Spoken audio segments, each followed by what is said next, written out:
अगर बारिश न होती तो शायद इतना ध्यान नहीं जाता जितना बारिश के बावजूद भी। और जब श्रीनगर में बारिश होती है तो ठंड भी बढ़ जाती है।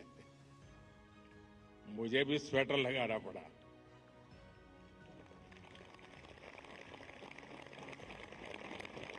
आप लोग तो यहीं के हैं, आप आदी हैं, आपके लिए कोई तकलीफ का विषय नहीं होता है। लेकिन बारिश के कारण थोड़ा विलंब हुआ, हमें इसे 2-3 हिस्सों में बांटना पड़ा। उसके बावजूद भी विश्व समुदाय को सेल्फ के लिए और सोसाइटी के लिए योगा का क्या महात्म्य है, योग जिंदगी की सहज प्रवृत्ति कैसे बने। जैसे टूथब्रश करना हमेशा का क्रम बन जाता है,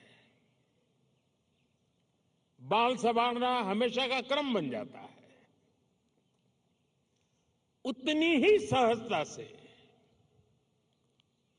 योग जीवन से जब जुड़ता है एक सहज क्रिया बन जाता है, तो वो प्रतिपल उसका बेनिफिट देता रहता है। कभी कभी जब ध्यान की बात आती है, वो योग का हिस्सा है, तो ज्यादातर लोगों के मन में ऐसा रहता है कि कोई बड़ी स्पिरिचुअल जर्नी है, कोई अल्लाह को प्राप्त करने का या ईश्वर को प्राप्त करने का या गॉड को प्राप्त करने का, साक्षात्कार करने का एक कार्यक्रम है। और तब जाकर के लोग, अरे भाई ये तो मेरे से नहीं हो सकता, मैं तो सामान्य मानवी हूं, वो रुक जाता है। लेकिन अगर इसको सरलता से समझना है, ध्यान को, जो बच्चे स्कूल में पढ़ते होंगे, हम भी जब स्कूल में पढ़ते थे, दिन में 10 बार हमारे टीचर कहते थे, भाई ध्यान रखो जरा, ध्यान से देखो, ध्यान से सुनो। अरे तुम्हारा ध्यान कहां है?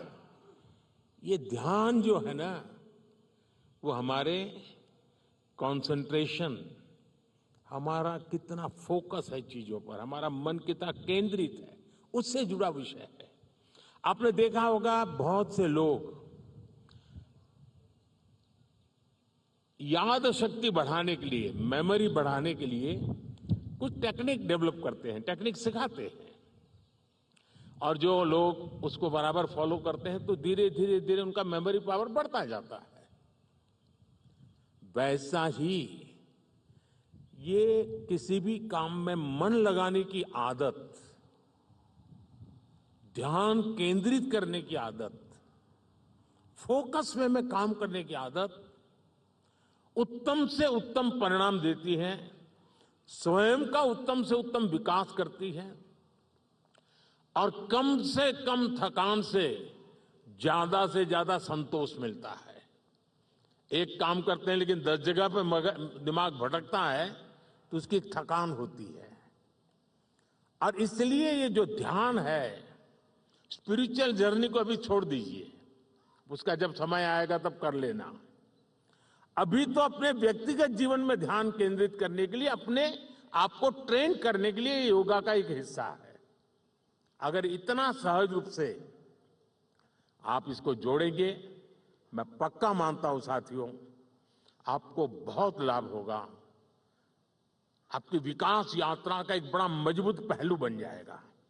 और इसलिए योग सेल्फ के लिए जितना जरूरी है, जितना उपयोगी है, जितनी ताकत देता है, उसका विस्तार सोसाइटी को भी फायदा करता है।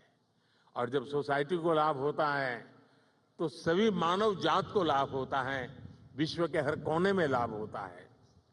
मैं अभी 2 दिन पहले एक मैंने वीडियो देखा, इजिप्ट ने, मिस्र ने एक कंपटीशन ऑर्गेनाइज किया और उन्होंने टूरिज्म से जुड़े हुए जो आइकॉनिक सेंटर्स थे, वहां पर जो बेस्ट योगा की फोटो निकालेगा या वीडियो निकालेगा, उसको अवार्ड दिया। और वो जो तस्वीरें मैंने देखी, मिस्र की बेटी बेटियां सारे आइकनिक पिरामिड वगैरह के पास खड़े रह करके अपने योगा की मुद्राएं कर रही है, इतना आकर्षण पैदा कर रही है। और कश्मीर के लिए तो योग एक बहुत बड़ा रोजगार का जरिया बन सकता है, टूरिज्म के लिए बड़ा आकर्षण का केंद्र बन सकता है। तो मुझे आज बहुत अच्छा